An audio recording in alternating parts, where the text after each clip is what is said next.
ക്രൂശിക്കപ്പെട്ട ക്രിസ്തുവിനെ പ്രസംഗിക്കുന്നു.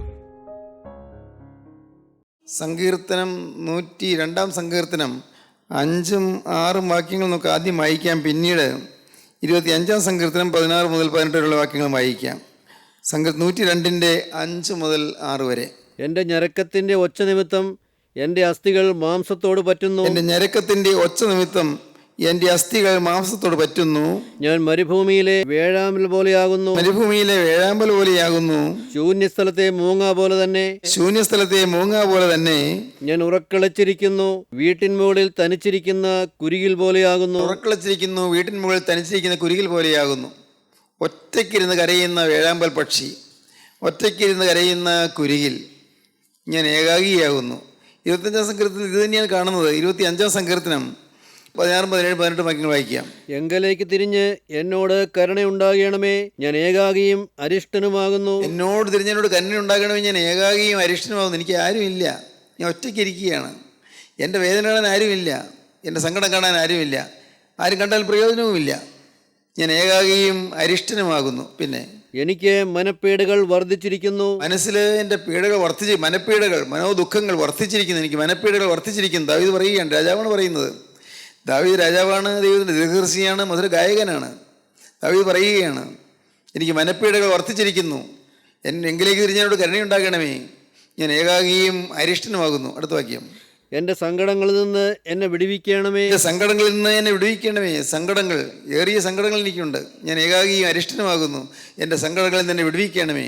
എൻ്റെ അരിഷ്ടതയും അതിവേദനയും നോക്കണമേ. എൻ്റെ അരിഷ്ടതയും നോക്കണമേ, എൻ്റെ അതിവേദനയും നോക്കണമേ. ഞാൻ എത്രയും വലഞ്ഞു വിഷമിക്കുകയാണ്, ഞാൻ ദുരിതത്തിൽപ്പെട്ട് വലയുകയാണ്, ഞാൻ ഉഴലുകയാണ്, എനിക്ക് സ്വസ്ഥതയില്ല. എൻ്റെ അരിഷ്ടത നീ ഒന്ന് ഓർത്ത് എന്നെ കടാക്ഷിക്കണമേ. എൻ്റെ സകല പാപങ്ങളും ക്ഷമിക്കണമേ. എൻ്റെ സകല പാപങ്ങളും ക്ഷമിക്കണമേ. ഞാൻ ഏകാഗിയും അരിഷ്ടനുമാകുന്നു. ഏകാന്തത, ലോൺലിനെസ്. അത് കഴിഞ്ഞ 2-3 പ്രാവശ്യങ്ങളിലായിട്ട് ചില കാര്യങ്ങൾ പറഞ്ഞത് നിങ്ങൾ ഓർക്കുമായിരിക്കും. ഇയ്യോബിൻ്റെ ഏകാന്തത, ദുഃഖവും രോഗവുമായി വലയുന്ന സമയത്ത് ഇയ്യോബിന് ഏകാന്തത അനുഭവപ്പെട്ടു. സ്വന്തം ഭാര്യ പോലും പറഞ്ഞു, നീ ആത്മഹത്യ ചെയ്യുമെന്ന്. ഇനിയും ദൈവത്തെ മുറുകെ പിടിച്ചിരിക്കുകയാണോ, ഈ ഭക്തി മുറുകെ പിടിച്ചുകൊണ്ടിരിക്കുകയാണോ എന്ന് ഭാര്യ ചോദിച്ചു. കാരണം സ്വത്തെല്ലാം പോയി.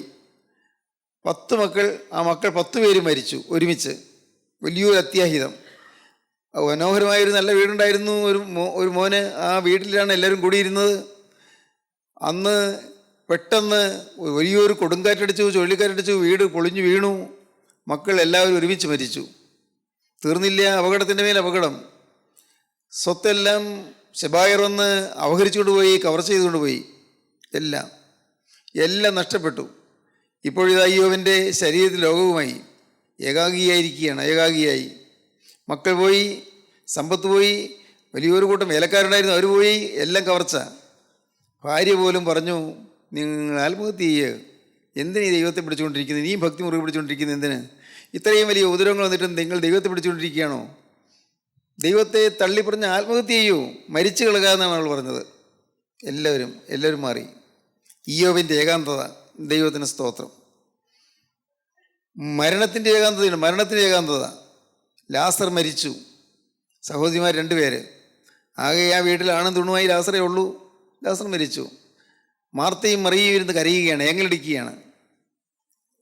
ഏകാന്തത, മരണത്തിൻ്റെ ഏകാന്തത കൊണ്ട് ആ മരണത്തിൻ്റെ ഒരു നിഴൽപ്പാടുകൾ ആ ഭവനത്താകെയുണ്ട്. ആകെ കരുതൽ വീശിയ ഒരു വീട്. പണ്ട് ആ വീട്ടിൽ കരുതലുകൾ ഉണ്ടായിരുന്നു. കാരണം അന്ന് അവരുടെ അപ്പനായ ശീമോൻ കുഷ്ഠരോഗിയായിരുന്നു. ആരും കയറി വരില്ലായിരുന്നു. പക്ഷേ അതെല്ലാം മാറിയതായിരുന്നു. യേശുക്രിസ്തു ആ വീട്ടിൽ വന്നപ്പോഴേക്കും പാവം മാറി, വീടിൻ്റെ ഛായ മാറി. ക്രിസ്തു ആ വീട്ടിലിരുന്നില്ലേ വന്നു. ക്രിസ്തു അവിടെ ഇരുന്ന് സംസാരിച്ചു. അനേകർക്ക് രോഗസൗഖ്യം കൊടുത്തു. ആ വീടിൻ്റെ ഛായ മാറിയതായിരുന്നു. പക്ഷേ വീണ്ടും ഇതാ ആ കരിനിഴൽപ്പാടുകൾ വീണ്ടും വന്ന് വീണിരിക്കുന്നു. വീട് മ്ലാനമായിരിക്കുന്നു. വീട് ഉറങ്ങിപ്പോയി, ദുഃഖത്തിൽ അമർന്നുപോയി. ആണും തൂണുമായ ലാസർ, യൗവനക്കാരനായ ലാസർ മരിച്ചുപോയി. ഏകാന്തത. സഹോദരിമാർ ഏകാന്തതയിൽ നിന്ന് കരയുകയാണ്. അവിടെയാണ് യേശു കടന്നു ചെന്ന് യേശു ലാസറിനെ ഉയർത്തെഴുന്നേൽപ്പിച്ചത്. നിങ്ങൾക്കറിയാവുന്ന കഥകളാണല്ലോ പ്രിയപ്പെട്ടവരെ. ഏകാന്തത, മരണത്തിൻ്റെ ഏകാന്തത. ബേഥസ്ദാക്കുളക്കരയിൽ ഒരു രോഗി ഇരിപ്പുണ്ടായിരുന്നു. പാവം ഇരിക്കുകയല്ല, കിടക്കുകയാണ്. അവന് തന്നെത്താൻ എഴുന്നേറ്റ് നടക്കാൻ വയ്യ. ഒരുപക്ഷെ അവൻ ഒരു ദിവസം തളർന്നു പോയതായിരിക്കാം, ഏതോ ഒരു രോഗം. എത്ര നാളായി? 38 ആണ്ടായി ഈ രോഗം. അവിടെ ആ വേദസ കുളത്തിൽ ഒരു പ്രത്യേകതയുണ്ട്. അത് സമയത്ത് ഒരു ദൂതൻ വന്നു, മാലാഖ വന്ന് കുളത്തിലെ വെള്ളം കലക്കും. വെള്ളം കലങ്ങുമ്പോൾ ആര് ആ കുളത്തിൽ വെള്ളത്തിൽ ഇറങ്ങിയാലും അവന് രോഗസൗഖ്യം കിട്ടും. ആദ്യം ഒരാൾക്ക് മാത്രമേ ഉള്ളൂ, ആദ്യം വരുന്ന ഒരാൾക്കേ ഉള്ളൂ. എന്തോ ചില പ്രത്യേകതകൾ നമുക്കറിയാൻ പാടില്ല.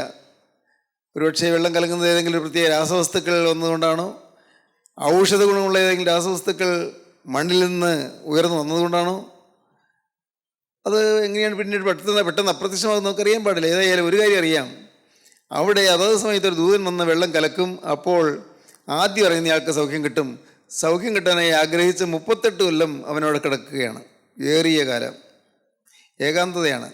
അവിടെ ധാരാളം ആളുകൾ വരുന്നുണ്ട്. ആ കുളത്തിൻ്റെ തക്ക സമയത്ത് ഇറങ്ങാൻ അനേകം ആളുകൾ, രോഗികൾ, അവശന്മാർ, ആതുരന്മാരെല്ലാം കിടപ്പുണ്ട്. പക്ഷേ ഇവൻ പറയുകയാണ്, എനിക്ക് ആരുമില്ല, വെള്ളം കലങ്ങുമ്പോൾ എന്നെ കുളത്തിലാക്കുവാൻ എനിക്ക് ആരുമില്ല. ഏകാന്തത. ഏകാന്തതയിൽ വലയുന്നു. ദൈവത്തിന് സ്തോത്രം. ഏകാന്തത. പ്രിയപ്പെട്ടവരെ, ഇന്ന് ഏകാന്തതയിൽ വലയുന്ന വേറൊരാളെയാണ് ഞാൻ കാണിക്കാൻ പോകുന്നത്. ദൈവത്തിന് സ്തോത്രം. അത് യോഹന്നാൻ്റെ സുവിശേഷം 13-ാം അധ്യായത്തിൻ്റെ 27 മുതലുള്ളതായ വാക്യങ്ങൾ വായിക്കാം. ഖണ്ഡം വാങ്ങിയ ഉടനെ സാത്താൻ അവനിൽ കടന്നു. യേശു അവനോട്, നീ ചെയ്യുന്നത് വേഗത്തിൽ ചെയ്യുക എന്ന് പറഞ്ഞു. എന്നാൽ ഇത് ഇന്നതിനെക്കുറിച്ച് പറഞ്ഞുവെന്ന് പന്തിയിലിരുന്നവരിൽ ആരും അറിഞ്ഞില്ല. പണസഞ്ചി യൂദായുടെ പക്കലാകയാൽ പെരുന്നാളിൽ വേണ്ടുന്നത് മേടിപ്പാനോ ദരിദ്രർക്ക് വല്ലതും കൊടുപ്പാനോ യേശു അവനോട് കൽപ്പിക്കുന്നുവെന്ന് ചിലർക്ക് തോന്നി. ഖണ്ഡം വാങ്ങിയ ഉടനെ അവൻ എഴുന്നേറ്റേ പോയി. അപ്പോൾ രാത്രിയായിരുന്നു. അപ്പഖണ്ഡം വാങ്ങിയ ഉടനെ ഇസ്കരിയോത്ത് യൂദാ എഴുന്നേറ്റ് പോയി. അപ്പോൾ രാത്രിയായിരുന്നു. ഏകാന്തതയിൽ, പാപത്തിൻ്റെ ഏകാന്തത, രോഗത്തിൻ്റെ ഏകാന്തത, മരണത്തിൻ്റെ ഏകാന്തത, പാപത്തിൻ്റെ ഏകാന്തത. അതാണ് നമ്മുടെ ചിന്താവിഷയം. പാപം ജീവിതത്തിൽ നിന്ന് മാറിയില്ലെങ്കിൽ ആരെല്ലാം കൊണ്ടെന്ന് പറഞ്ഞാലും ഒരു ഏകാന്തതയാണ് നമുക്ക്. ജീവിതത്തിൽ പാപം മാറുക. ഒരുപക്ഷെ ഇത് കേൾക്കുമ്പോൾ നിങ്ങൾക്ക് ചിലർക്ക് തോന്നും, അങ്ങനെ മുഴുവൻ പാപം അങ്ങ് മാറുമോ? പാപം മുഴുവൻ മാറാൻ പറ്റുമോ? പ്രിയപ്പെട്ടവരെ, നിങ്ങൾ വിശ്വസിക്കൂ, നിങ്ങൾക്ക് ഈ ഭൂമിയിൽ ജീവിക്കുമ്പോൾ സാധിക്കും. മനസ്സറിഞ്ഞൊരു പാപം വരികയില്ല എന്നുള്ള ഒരു ഉറപ്പേറിയ നിർണയം നിങ്ങൾക്കുണ്ടെങ്കിൽ നിങ്ങൾക്ക് പാപമൊന്നും വരാതെ നിങ്ങൾക്ക് നിൽക്കാൻ സാധിക്കും. പാപത്തിൻ്റെ പ്രവൃത്തി വരികയില്ല, പാപത്തിൻ്റെ വാക്കുകൾ വരില്ല, പാപത്തിൻ്റെ ചിന്തകൾ വരികയില്ല. പക്ഷെ എന്നതുകൊണ്ട് നാം സർവ്വം തികഞ്ഞവരായി തീരുകയില്ല. അതുകൊണ്ട് നാം വിശുദ്ധരായി തീരുകയില്ല. പാപത്തിൻ്റെ പ്രവൃത്തിയൊന്നുമില്ല, മദ്യപാനമില്ല, കവർച്ചയില്ല, മോഷണമില്ല, ആരോടും കലഹമില്ല, വഴക്കില്ല, പിണക്കമില്ല, ആരുടെയും കാര്യത്തിൽ കയറി ഇടപെടുകയില്ല. കൊള്ളാം. പ്രവൃത്തിയിൽ പാപമൊന്നും വരുന്നില്ല, വാക്കിൽ പാപമൊന്നും വരികയില്ല, ആരോടും കോപിച്ച് അലറുകയില്ല, ഗർജിക്കുകയില്ല, വീട്ടിൽ പോലും കലക്കം ഉണ്ടാക്കുകയില്ല, മാതാപിതാക്കളെ ബഹുമാനിക്കുന്നു, സ്നേഹിക്കുന്നു, അധ്യാപകരെ ബഹുമാനിക്കുന്നു, സ്നേഹിക്കുന്നു, എല്ലാ വിധത്തിലും കൊള്ളാം.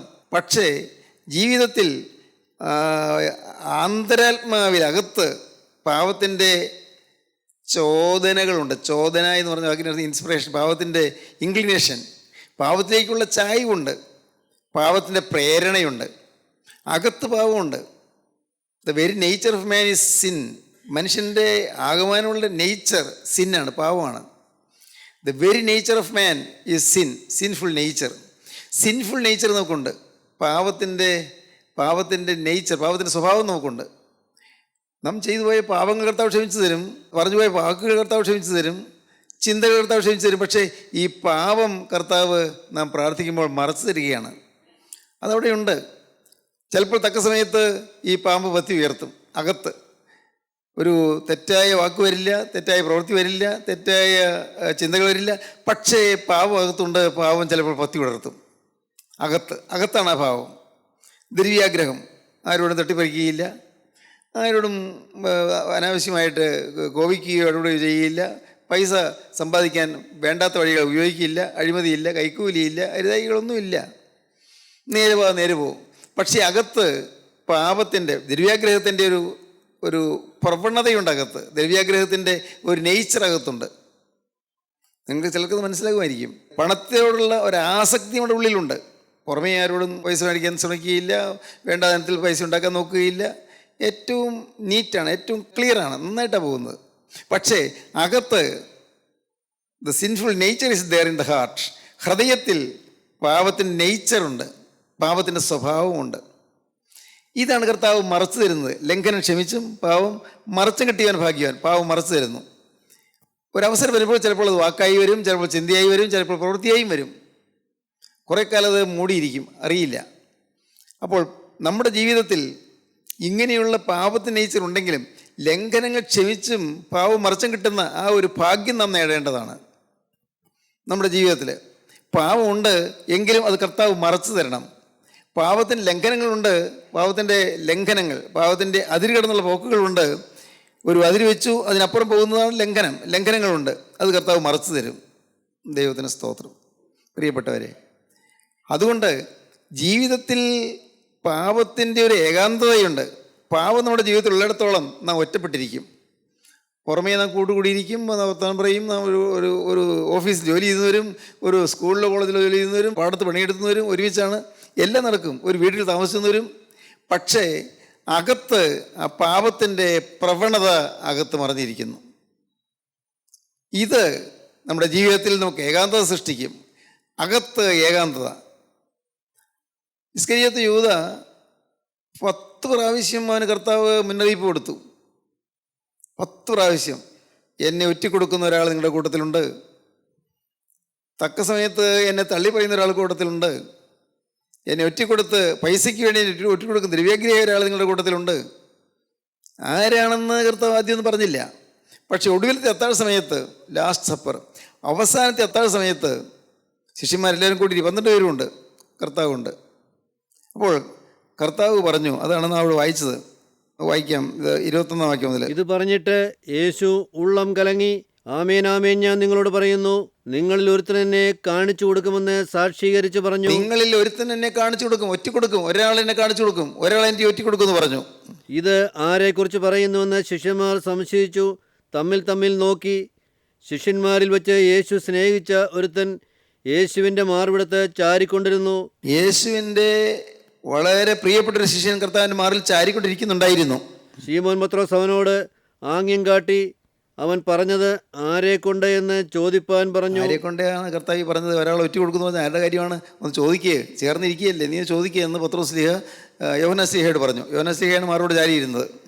അവൻ യേശുവിൻ്റെ നെഞ്ചോട് ചാഞ്ഞു, കർത്താവേ അത് ആരെന്ന് ചോദിച്ചു. കർത്താവേ അത് ആരാണ് നിന്നെ ഒറ്റ കൊടുക്കുന്നു പറഞ്ഞത്? ആരെക്കുറിച്ചാണ് നീ പറഞ്ഞതെന്ന് ചോദിച്ചു.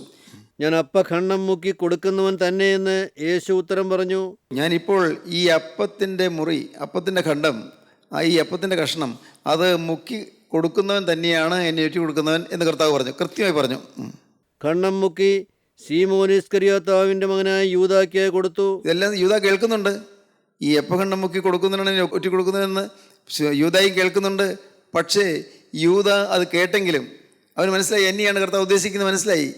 ഞാനാണ് കർത്താവ് ഒറ്റ കൊടുക്കുന്നതെന്ന് കർത്താവ് പറഞ്ഞു, അതും വ്യക്തമായിട്ട് അവന് മനസ്സിലായി.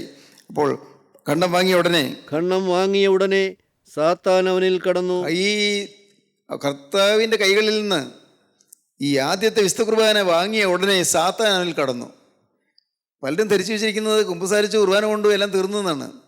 പക്ഷേ ഈ വിശുദ്ധ കുർബാന സ്വീകരിക്കുമ്പോൾ സാത്താൻ അവനിൽ കടന്നു. ഉള്ളം മാറാതെ കുർബാന സ്വീകരിച്ചാൽ ദോഷമാണ്.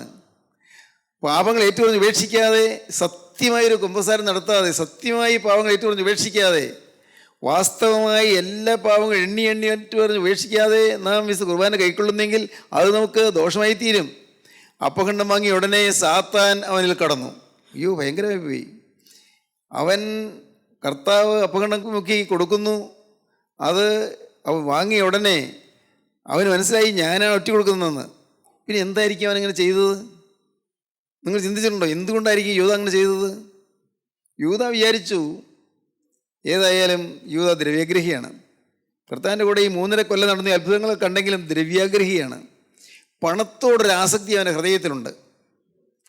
അന്യായമായി പണം സമ്പാദിക്കണമെന്ന് വിചാരിച്ചു എന്നല്ല, പക്ഷേ പണത്തോടുള്ള ഒരു പറ്റുമാനം എൻ്റെ ഹൃദയത്തിലുണ്ട്. അതുകൊണ്ട് അവൻ ഈ 30 വെള്ളിക്കാശ് കിട്ടും എന്ന് മഹാപുരോഹിതന്മാരുടെ വാക്ക് കിട്ടിയ ഉടനെ, വെള്ളിക്കാശ് കിട്ടുന്നത് നല്ലതല്ലേ, പൈസ, 30 വെള്ളിക്കാശ് എന്ന് പറഞ്ഞാൽ വലിയൊരു തുകയാണ്. നമ്മുടെ ഇപ്പോഴത്തെ കാഴ്ചപ്പാടനുസരിച്ചുള്ള തുകയല്ല. 30 വെള്ളിക്കാശ് വളരെ വലിയ തുകയാണ്. ഈ 2 വെള്ളിക്കാശാണ് ഒരാൾക്ക് ഒരാണ്ടത്തെ ശമ്പളം. 2 വെള്ളിക്കാശ്. 30 വെള്ളിക്കാശ് എന്ന് പറഞ്ഞാൽ എന്താണ്? ഇപ്പോൾ എത്രയോ വലിയ തുകയാണ്. അത് കയ്യിൽ കിട്ടുമല്ലോ എന്ന് അവൻ ഓർത്തു. പക്ഷേ അവൻ ഓർത്തു, യേശുക്രിസ്തു മരിച്ചവരെ ഉയർപ്പിക്കുന്നവനാണ്, യേശുക്രിസ്തു രോഗികൾക്ക് സൗഖ്യം കൊടുക്കുന്നവനാണ്. 38 ആണ്ട് രോഗിയായി കിടന്ന മനുഷ്യന് കർത്താവ് സൗഖ്യം കൊടുത്തു. 18 കൊല്ലം കൂനിയായി നിന്ന സ്ത്രീക്ക് കർത്താവ് സൗഖ്യം കൊടുത്തു. ഇതെല്ലാം ഞാൻ കണ്ടതാണ്.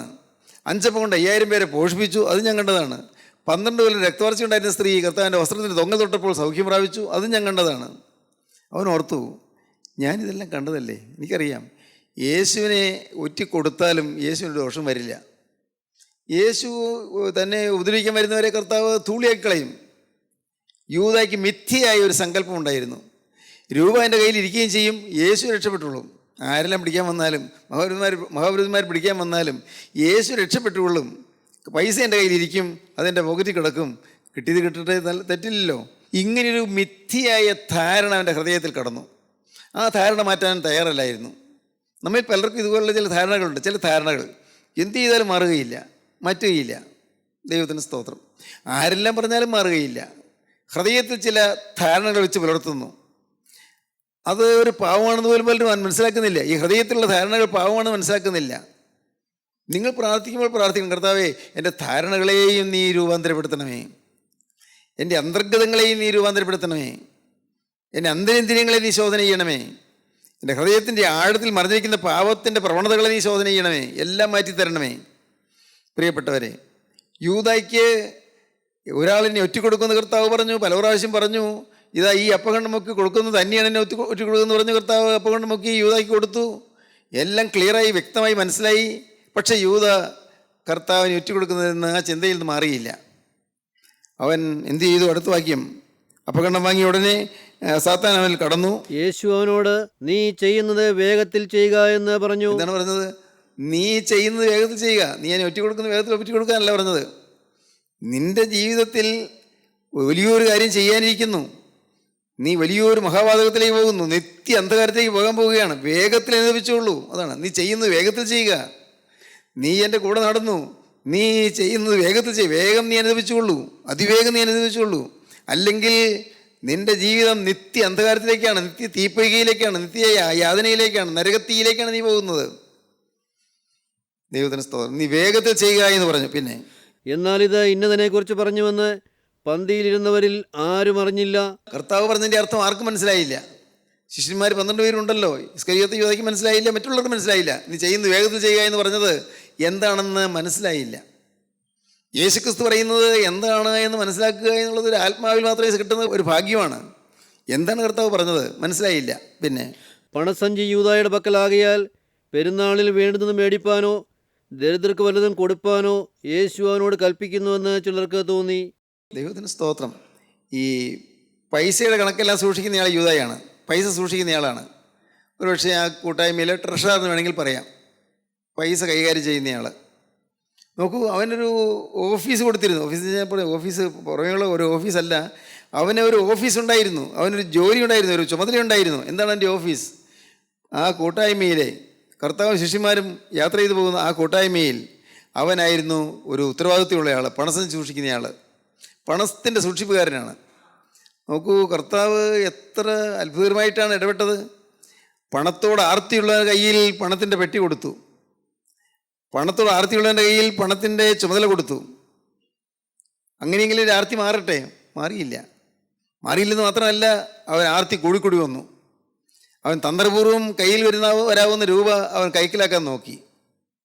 വേദപുസ്തകം കാണുമ്പോൾ, വേദപുസ്തകം വായിക്കുമ്പോൾ, വേദപുസ്തകത്തിലൂടെ നാം ഓടി ഓടി പോകുമ്പോൾ അപ്പോൾ നമുക്ക് കാണാം, ഗേഹസി എന്ന് പറയുന്ന ഒരു പ്രവാചക ശിഷ്യൻ, എലീശായുടെ ശിഷ്യൻ ഗേഹസി ഒരു ദ്രവ്യാഗ്രഹിയായിരുന്നു. വർഷങ്ങൾ ഗേഹസി എലീശായുടെ കൂടെ ജീവിച്ചു. പക്ഷേ അവൻ ദ്രവ്യാഗ്രഹം മാറിയില്ല. പ്രിയപ്പെട്ടവരെ, ഞാനൊരു ഭയനിർദ്ദേശം പറയുകയാണ്. ഞാൻ ഉൾപ്പെടെ നാം എല്ലാവരും ഒരു കൂട്ടായ്മയിൽ നാം വരുന്നുണ്ട്, സത്യവചനം കേൾക്കുന്നുണ്ട്, ശരിയാണ്. പക്ഷേ നമ്മുടെ ഹൃദയത്തിൻ്റെ ആഴങ്ങളിൽ മറിഞ്ഞിരിക്കുന്ന ദ്രവ്യാഗ്രഹം നാം മാറ്റിയില്ലെങ്കിൽ ഒരു സമയത്ത് നാം ഒറ്റപ്പെട്ടു പോകും, നാം തള്ളപ്പെട്ടു പോകും, നാം ഏകാഗികളായി പോകും, നാം നഷ്ടപ്പെട്ടവരായിത്തീരും. നമ്മുടെ ജീവിതത്തിൽ ചില പറ്റുമാനങ്ങളുണ്ട്. ഏതിലാണ് എൻ്റെ പറ്റുമാനം? എൻ്റെ അറ്റാച്ച്മെൻറ്റ് ഏതിലാണ്? ഏതിനോടാണ് എൻ്റെ ഹൃദയം അറ്റാച്ച്ഡായിട്ടിരിക്കുന്നത്? പറ്റിയിരിക്കുന്നത് എന്തിലാണ്? എൻ്റെ ഹൃദയം ബന്ധിക്കപ്പെട്ടിരിക്കുന്നത് ഏത് കാര്യത്തിലാണ്? എൻ്റെ ഹൃദയത്തിൻ്റെ ആഴത്തിൽ മറഞ്ഞിരിക്കുന്ന പാവം ഏതാണ് നാം അറിഞ്ഞിരിക്കണം. ദ്രവ്യാഗ്രഹം. ഒരുപക്ഷെ നാം ആരോടും തട്ടിപ്പറിക്കുന്നില്ല, ആരുടെയും കവർച്ച ചെയ്യാൻ ആഗ്രഹിക്കുന്നുമില്ല, ചെയ്യുകയില്ല. പക്ഷേ പണത്തോടുള്ളൊരു ആസക്തി നമ്മുടെ ഹൃദയത്തിലുണ്ടോ? നിന്റെ നിശ്ചയമുള്ളിടത്ത് നിൻ്റെ ഹൃദയം ഇരിക്കുന്ന കർത്താവ് പറഞ്ഞു. നിശ്ചയമുള്ളിടത്ത് ഹൃദയം ഇരിക്കും. പ്രിയപ്പെട്ടവരെ, നമ്മുടെ നിക്ഷേപം എവിടെയാണ്? നമ്മുടെ ഹൃദയം അതിലായിരിക്കും. നിക്ഷേപം. ഞാൻ ബാങ്കിലെ ഡെപ്പോസിറ്റിൻ്റെ കാര്യം മാത്രമല്ല ഞാൻ പറയുന്നത്. ബാങ്കിൽ നിന്ന് നിക്ഷേപം ഉണ്ടെന്നുള്ളതല്ല, അതല്ല. നമ്മുടെ ജീവിതത്തിന് നിക്ഷേപം എന്തിലാണ് വെച്ചിരിക്കുന്നത്? പ്രിയപ്പെട്ടവർ, നിങ്ങൾ ചിന്തിച്ച് നോക്കൂ. ഏതാണ് നിങ്ങളുടെ ഏറ്റവും മുന്തിയ പരിഗണന, ഏറ്റവും പ്രധാനം? ചിന്തിച്ച് നോക്കൂ. എൻ്റെ ജീവിതത്തിൽ ലക്ഷ്യം എന്താണ്? ഒരു ചെറുപ്പക്കാരനോട് പറഞ്ഞു, കൂട്ടായ്മ എഴുതുന്ന ഒരാൾ പറഞ്ഞു, സാറേ എനിക്ക് 1 കോടി രൂപയുണ്ട്, രൂപ ഞാൻ സമ്പാദിക്കുന്നുണ്ട്. പക്ഷേ ഞാൻ ഈ രൂപയൊക്കെ സമ്പാദിക്കുന്നതിന് പിന്നിൽ വേറൊരു ഉദ്ദേശമില്ല. എനിക്ക് ആളുടെ മുമ്പിൽ ഒരു ബഹുമാനം കിട്ടണമെങ്കിൽ രൂപ വേണം, പൈസ ഇല്ലാത്തതിന് ബഹുമാനമില്ല. ഞാൻ പറഞ്ഞു, വെറും വെട്ടിത്തവണ ഈ പറയുന്നത്. പൈസ ഇല്ല എന്നുള്ളതുകൊണ്ട് ബഹുമാനക്കുറവൊന്നും വരില്ല. നാം അധ്വാനിക്കുന്നു, പൈസ സമ്പാദിക്കുന്നു, കൊള്ളാൻ നല്ലത് തന്നെ. പക്ഷേ പൈസ ഉപയോഗിക്കേണ്ടതുപോലെ ഉപയോഗിക്കാം. ഒരു പൈസ പോലും ദൈവം വേദനിക്കാത്ത രീതിയിൽ ഉപയോഗിക്കാം. പക്ഷേ ഒരു കാര്യമുണ്ട്, ഈ പൈസയിൽ നമ്മുടെ ആശ്രയം വരരുത്. വർഷങ്ങൾക്ക് മുമ്പ് ആ ചെറുപ്പക്കാരനോട് പറഞ്ഞത്. അവനൊരു ധാരാളം സമ്പാദിച്ചു, ഒട്ടേറെ സമ്പാദിച്ചു. പക്ഷേ ഒരു സമയമായപ്പോഴേക്കും സ്വസ്ഥതയില്ല, മനസ്സമാധാനമില്ല. ഈ കഴിഞ്ഞ ആഴ്ച എന്നെ വിളിച്ചിരുന്നു, ഫോൺ ചെയ്തിരുന്നു. ദൂരെ അവരുടെ താമസിക്കുന്നത്. പറഞ്ഞു, സമാധാനമില്ല, എനിക്കൊരു സ്വസ്ഥതയില്ല, എനിക്ക് മുന്നോട്ട് പോകാൻ ഒരു വഴിയും കാണുന്നില്ല. കോടിക്കണക്കിന് രൂപയുണ്ട്, പിന്നെന്താ അങ്ങനെ പറഞ്ഞത്? ധാരാളം രൂപയുണ്ട്, പക്ഷേ എനിക്ക് സമാധാനമില്ലെന്നാണ് പറയുന്നത്. സമാധാനമില്ല, എനിക്ക് വേണ്ടി പ്രാർത്ഥിക്കണം. ഞാൻ പറഞ്ഞു, ഞാൻ പ്രാർത്ഥിക്കാം, തീർച്ചയായിട്ടും ഞാൻ പ്രാർത്ഥിക്കാം. പക്ഷേ ഞാൻ പ്രാർത്ഥിച്ചാലും ഫലം കാണണമെങ്കിൽ നിൻ്റെ ഹൃദയത്തിൽ നീ പണത്തോടുള്ളതായ ആസക്തി മാറണം, പണത്തോടുള്ളതിൻ്റെ ആഗ്രഹം മാറണം. ദൈവത്തിന് സ്തോത്രം. പണത്തോടുള്ളതായ ആസക്തി മാറിയില്ലെങ്കിൽ മോനെ നിനക്ക് വാസ്തവമായ സമാധാനം കിട്ടുകയില്ല. അനേകരിങ്ങനെ ചില കാര്യങ്ങളിൽ ആസക്തി കൊണ്ടവരാണ്. യൂദായ്ക്ക് പണത്തോടുള്ള ഒരു ആസക്തി ഉണ്ടായിരുന്നു, പണത്തോടുള്ള ഒരു ചായ്വ് ഉണ്ടായിരുന്നു, ഒരു ആഗ്രഹം ഉണ്ടായിരുന്നു, ദ്രവ്യ സ്നേഹം ഉണ്ടായിരുന്നു, ദ്രവ്യാഗ്രഹം ഉണ്ടായിരുന്നു. പ്രിയപ്പെട്ടവരെ, നിങ്ങൾ ഇന്ന് ഇത് കേട്ടുകൊണ്ടിരിക്കുമ്പോൾ ചിന്തിക്കണം, എൻ്റെ ജീവിതത്തിൽ എൻ്റെ ലക്ഷ്യം എന്താണ്? ഒരുപക്ഷേ എനിക്ക് പണമൊന്നും ഇല്ലെങ്കിലും ഞാൻ ക്രിസ്തുവിൻ്റെ വകയായി നിൽക്കാൻ എനിക്കൊരു തയ്യാറെടുപ്പുണ്ടോ, അതിനുള്ള മനസ്സുണ്ടോ? ഒരുപക്ഷേ എനിക്ക് ജീവിതത്തിൽ വലിയ ഉന്നതമായ പൊസിഷൻ, ഉന്നതമായ സ്ഥാനമാനങ്ങളില്ലെങ്കിലും ക്രിസ്തുവിൻ്റെ ശിഷ്യനായിരിക്കാൻ എനിക്ക് താല്പര്യമാണോ? അതാണോ എൻ്റെ സുപ്രീം പ്രയോറിറ്റി? എൻ്റെ മുൻഗണന എന്താണ്? എന്തിലാണ് എൻ്റെ ഹൃദയം ആഗ്രഹത്തോടെ നിൽക്കുന്നത്? ക്രിസ്തുവിൻ്റെ ഒരു സാക്ഷിയായും ക്രിസ്തുവിൻ്റെ ഒരു ശിഷ്യനായും എൻ്റെ ജീവിതകാലം തീർപ്പാൻ എനിക്ക് ആഗ്രഹമുണ്ടോ? സ്തോത്രം. പ്രിയപ്പെട്ടവരെ, എനിക്ക് പറയുന്നത് നിങ്ങൾക്ക് മനസ്സിലാകുമോ? ഈ ലോകത്ത് ദ്രവ്യം ഉണ്ടാകുന്നത് പാവമല്ല, പണം ഉണ്ടാകുന്നത് പാവമൊന്നുമല്ല. നല്ല കാര്യങ്ങൾക്ക് വേണ്ടി ചെലവഴിക്കാമല്ലോ, പൈസ പല നല്ല കാര്യങ്ങൾക്ക് വേണ്ടി ഉപയോഗിക്കാമല്ലോ, പണം ഉണ്ടാകുന്നത് നല്ലത് തന്നെയാണ്. പക്ഷെ ഞാൻ പറയും, ഒരിക്കലും പണത്തെ സ്നേഹിക്കരുത്, പണത്തിൻ്റെ അടിമയായി പോകരുത്, ദ്രവ്യാഗ്രഹം ഉണ്ടാകരുത്. സ്തോത്രം. ഇസ്കരിയോത്ത യൂദ പണത്തിൻ്റെ ആഗ്രഹം മൂലം അവൻ ഏകാഗിയായി പോയി, ഒറ്റപ്പെട്ടു പോയി. അവൻ കണ്ണു വാങ്ങിയ ഉടനെ സാത്താനവിൽ കടന്നു. അവൻ വാങ്ങിയ ഉടനെ അവൻ എഴുന്നേറ്റ് പുറത്തേക്ക് പോയി. അപ്പോൾ രാത്രിയായിരുന്നു. ഏകാന്തതയിലേക്ക് പോയി. ദൈവത്തിന് സ്തോത്രം. ഇത് ഈ വാക്കുകളെ കേൾക്കുമ്പോൾ നിങ്ങൾ ദയവായി ചിന്തിക്കുക, ഈ ഏകാന്തതയിലേക്ക് നിങ്ങൾ പോകാൻ ആണോ ഉദ്ദേശം? ഒറ്റപ്പെട്ടു പോകാനാണോ നിങ്ങൾക്ക് ആഗ്രഹം? അതോ വിശുദ്ധന്മാരുടെ നിലയിൽ ചേരാനാണോ നിങ്ങൾക്ക് ആഗ്രഹം? ദൈവത്തിന് സ്തോത്രം. പ്രിയപ്പെട്ടവരെ, ഞാൻ എൻ്റെ ജീവിതത്തിൻ്റെ അനുഭവത്തോട് ചേർത്തൊക്കെയായി പറയുന്നത്. ഞാൻ ഒരിക്കലും കർത്താവിൻ്റെ കൃപയാൽ ഒരിക്കലും ഈ ലോകത്തിലുള്ള ഒരു പ്രതാപം ഞാൻ മോഹിച്ചിട്ടില്ല. ഈ ലോകത്തിലുള്ള ഒരു ഉയർച്ച ഞാൻ മോഹിച്ചിട്ടില്ല. സ്തോത്രം. ഈ ലോകത്തിലുള്ള ആരുടെയെങ്കിലും പരിഗണന ഞാൻ ആഗ്രഹിച്ചിട്ടില്ല. എന്നെ നല്ലത് എന്ന് പറയണമെന്ന് ഞാൻ ആഗ്രഹിച്ചിട്ടില്ല.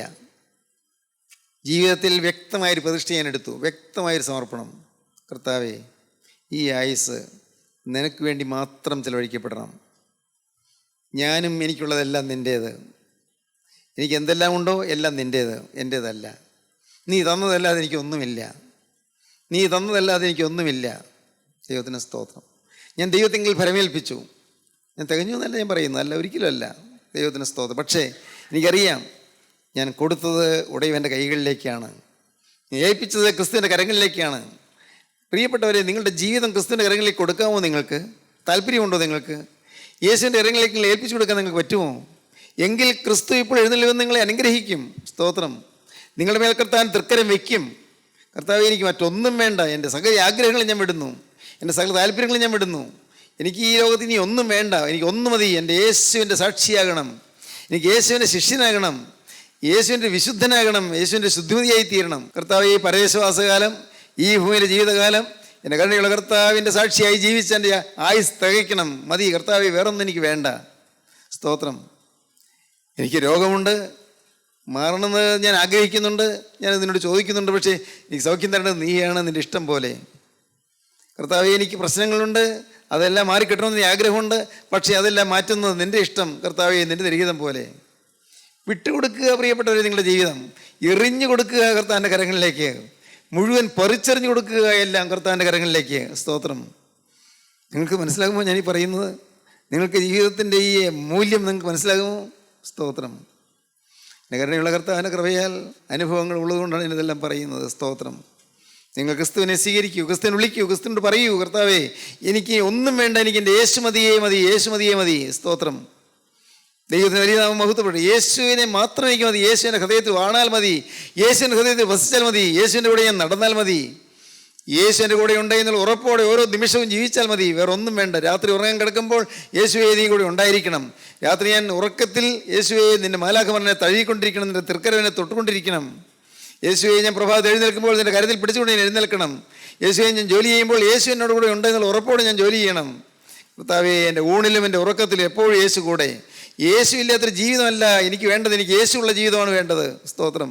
കർത്താവേ, ഇന്ന് മുതൽ നാഥ, ഇന്ന് മുതൽ ഞാൻ പുതിയ മനുഷ്യനായി ജീവിക്കും. നാഥ, നീ എനിക്ക് വേണ്ടി ക്രൂശിൽ മരിച്ചതിനാൽ ഇന്ന് മുതൽ ഞാൻ നിനക്കായി ജീവിക്കും. തീരുമാനമെടുക്കാൻ നിങ്ങൾക്ക് പറ്റുന്നുണ്ടോ? ദൈവത്തിന് സ്തോത്രം. എങ്കിൽ നിങ്ങൾ തലകളെ നിങ്ങൾ വണക്കുക, കണ്ണുകളെ നിങ്ങൾ അടയ്ക്കുക. കാരുണ്യവാനായ ഞങ്ങളുടെ കർത്താവേ, ഇപ്പോൾ നിങ്ങളുടെ കൂടെ തന്നെ ഉള്ളതിനായി ഞങ്ങൾ നിന്നെ സ്തുതിക്കുന്നു, ഞങ്ങൾ നിന്നെ സ്തോത്രം ചെയ്യുന്നു. ഈ നിന്റെ മക്കളെല്ലാം അവിടുന്ന് കരുതുന്നതിനായി സ്തുതിക്കുന്നു, ഈ മക്കളെല്ലാം അവിടുന്ന് സ്നേഹിക്കുന്നതിനായി സ്തുതിക്കുന്നു, ഈ മക്കളെല്ലാം അനുഗ്രഹിച്ചതിനായി സ്തുതിക്കുന്നു. എല്ലാവരെയും വാഴ്ത്തി അനുഗ്രഹിച്ച് പറഞ്ഞയക്കണമേ. എൻ്റെ കർത്താവിൻ്റെ രണ്ടാമത്തെ വരവിന് എല്ലാവരെയും ഒരുക്കണമേ. യേശു ക്രിസ്തുവിൻ്റെ മഹത്വമുള്ള നാമത്തിൽ പ്രാർത്ഥിക്കുന്നു. കൃപയോടെ കേൾക്കണമേ. ആമീൻ.